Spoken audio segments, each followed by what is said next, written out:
Subscribe करो, वो जो लाल वाला बटन है उसके साथ स्कैम करो या फिर महफिल जमाओ, मुझे नहीं पता, बस क्लिक हो जाना। আবার চলে এলাম নতুন একটা ব্লগ নিয়ে। আজকে ব্লগটা শুরু করছি সকাল 6টা থেকে।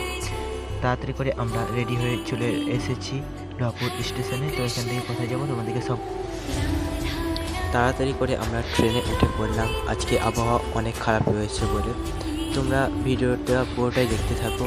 একটা কথা বলি, আজকে আমরা মায়াপুর যাচ্ছি। এখান থেকে আমরা নেমে গেলাম স্টেশনে বসে।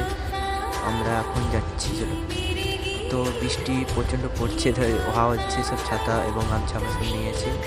ওখানে গিয়ে একবার ডাইরেক্ট ভিডিওটা করবো। আমাদের বৃষ্টির জন্য ভিডিওটা করা হচ্ছে না। তোমাদেরকে একটা কথা বলি যে ভিডিওটা স্কিপ না করে পুরোটাই দেখতে থাকো। শ্রী মায়াপুর ধামে আমরা পৌঁছে গেছি, 1 ঘন্টা হলো। তো বৃষ্টির কারণে আমরা পুরোটাই ভিজে গেছি এবং তাড়াতাড়ি করে রেডি হয়ে গেলাম এবং সানসেট আমার নিতাই এনেছে হরিনাম, ভবের মাঝে অমৃত সব।